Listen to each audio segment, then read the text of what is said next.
warahmatullahi wabarakatuh.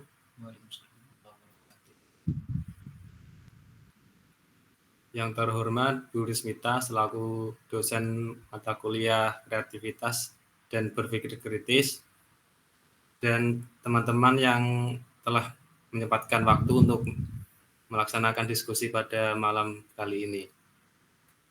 Perkenalkan, kami dari kelompok 8 akan menyampaikan diskusi mengenai analisis pada PT Gudang Garam.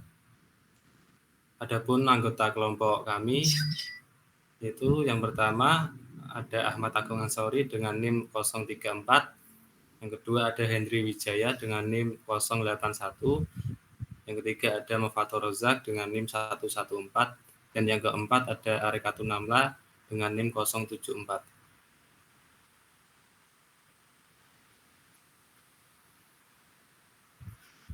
Latar belakang pada diskusi kali ini, industri rokok memegang peranan penting dalam perekonomian Indonesia. Salah satunya yaitu PT Gudang Garam Tbk sebagai salah satu pemain utama. Perusahaan ini yang berfokus pada produksi rokok kretek telah beroperasi selama lebih dari 6 dekade dan menjadi salah satu produsen rokok terbesar di negara ini. Selain kontribusi ekonominya, Gudang Garam memberikan dampak sosial melalui penciptaan lapangan kerja, pembangunan infrastruktur, dan program tanggung jawab sosial perusahaan. Namun, perjalanan Gudang Garam tidak lepas dari tantangan seperti regulasi tembakau yang semakin ketat, persaingan yang intens, serta perubahan pola konsumsi akibat meningkatnya kesadaran masyarakat terhadap kesehatan. Perusahaan ini perlu terus berinovasi dan beradaptasi dengan dinamika pasar serta tuntutan sosial.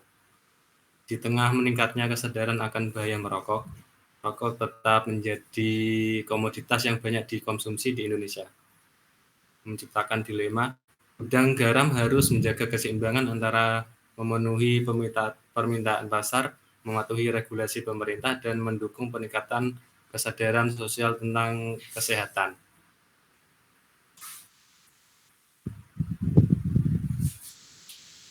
Next, Mas.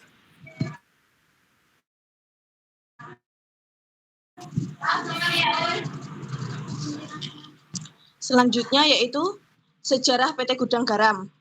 PT Gudang Garam Tbk didirikan pada tahun 1958 di Kediri, Jawa Timur oleh To Chiu Hock. Pada awalnya perusahaan ini merupakan usaha kecil yang memproduksi rokok dengan bahan utama tembakau dan cengkeh. Cengkeh yang menjadi bahan utama dengan rokok kretek telah menjadi ciri khas rokok di Indonesia sejak lama dan membedakan beberapa dekade.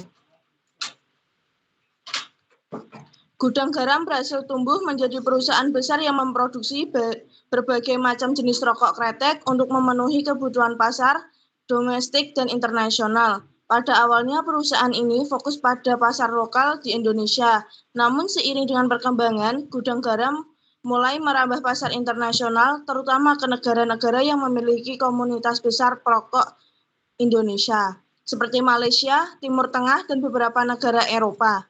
Kualitas rokok Gudang Garam yang dihasilkan dengan menggunakan cengkeh asli Indonesia menjadi daya tarik bagi konsumen di luar negeri.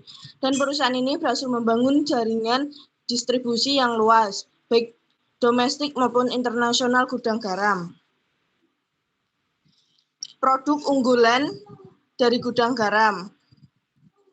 Gudang Garam memiliki berbagai produk unggulan yang telah dikenal luas oleh masyarakat Indonesia. Beberapa produk terpopuler Gudang Garam antara lain Gudang Garam Merah. Produk ini merupakan salah satu yang paling dikenal dan sering dijumpai pasaran. Dengan ciri khas rasa manis dari campuran cengkeh dan tembakau, Gudang Garam Merah menjadi pilihan utama bagi konsumen kelas menengah. Yang kedua, Gudang Garam Signature. Produk premium yang ditunjukkan untuk konsumen kelas atas. Gudang Garam Signature mengutamakan kualitas bahan baku yang lebih baik serta rasa yang lebih halus. Yang ketiga, Gudang Garam Mil menawarkan rokok dengan kadar nikotin dan tar yang lebih rendah. Produk ini lebih ditunjukkan untuk konsumen yang ingin mengurangi dampak buruk rokok. Yang keempat, Gudang Garam Internasional. Ini adalah produk yang dipasarkan di luar negeri, menjadikan Gudang Garam sebagai salah satu perusahaan rokok Indonesia yang go internasional.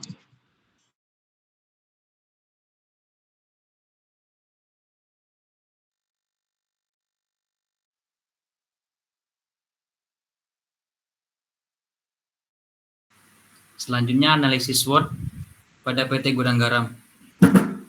Perumusan masalahnya yang muncul bagaimana mengidentifikasi kekuatan, kelemahan, peluang dan ancaman yang dihadapi manajer dan sumber daya manusia perusahaan di era digital dan pencapaian 17 tujuan pembangunan berkelanjutan atau Sustainable Development Goals pada PT Gudang Garam Tbk. Yang pertama ada kekuatan. Ada analisis data. Manajer dapat menggunakan teknologi digital untuk mengumpulkan dan menganalisis data tentang pasar konsumen dan kompetitor untuk mengambil keputusan yang lebih tepat. Yang kedua ada pemasaran. Manajer dapat menggunakan internet dan media sosial untuk meningkatkan visibilitas merek dan meningkatkan penjualan. Yang ketiga ada efisiensi operasional.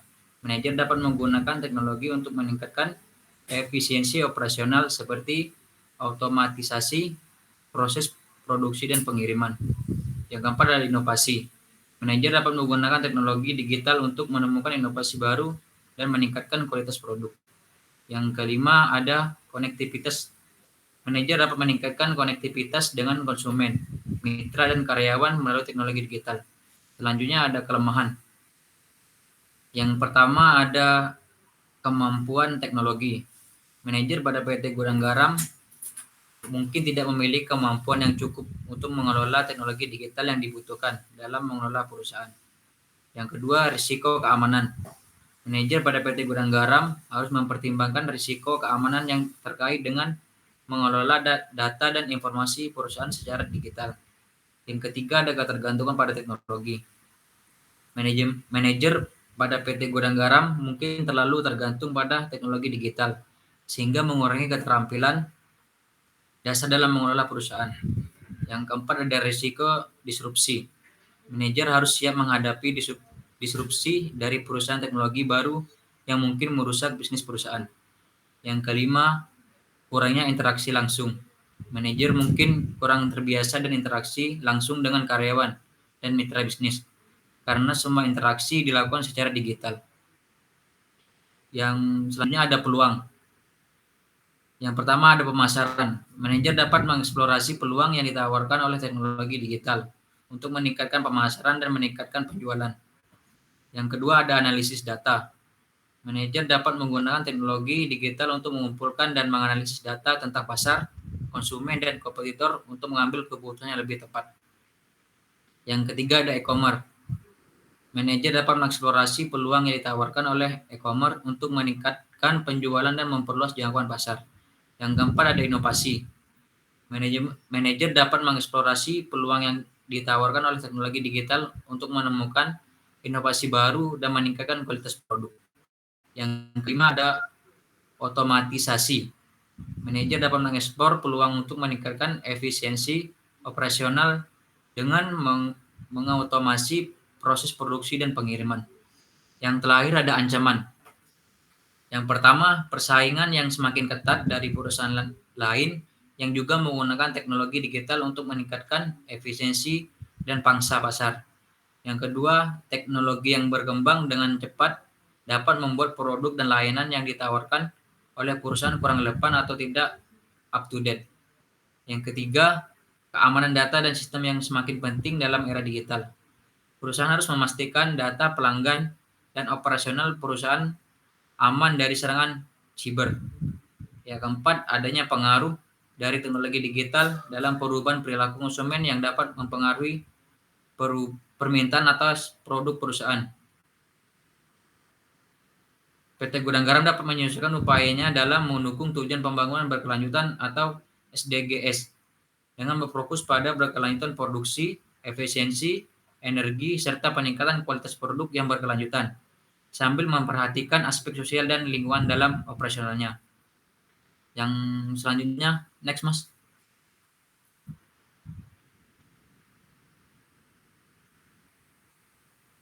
Ada analisis STP pada PT Gudang Garam. Segmentation, targeting, and positioning atau STP adalah pendekatan yang digunakan oleh perusahaan untuk memahami pasar dan menentukan bagaimana mereka akan menyasar konsumen yang tepat dengan penawaran produk mereka.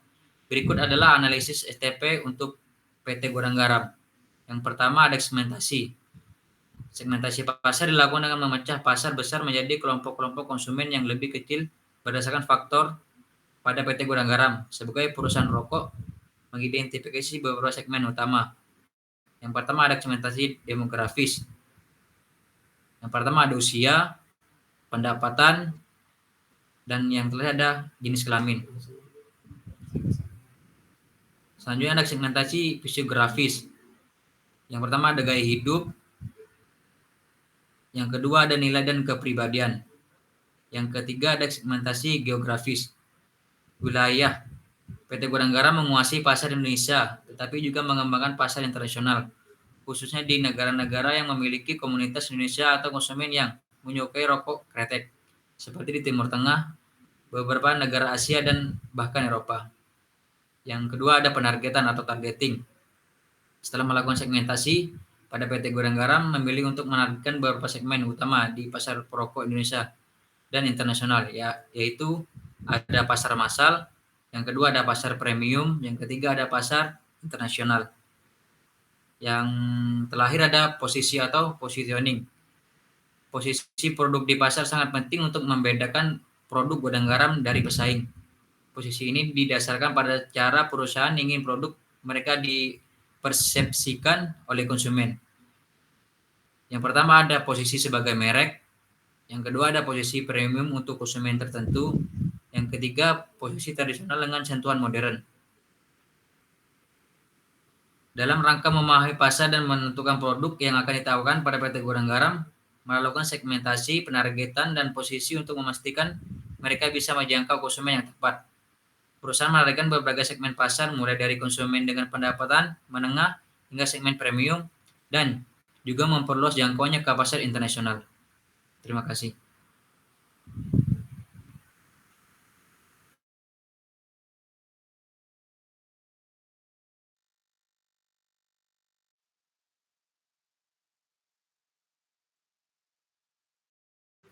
Silakan Mas Hendri.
Baik, terima kasih.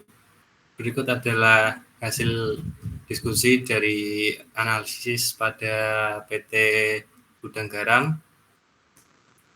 Saya tutup. Terima kasih kepada teman-teman. Apabila ada tutur kata dan perbuatan yang kurang berkenan di hati penonton, saya moderator meminta maaf. Terima kasih. Wassalamualaikum warahmatullahi wabarakatuh. Waalaikumsalam.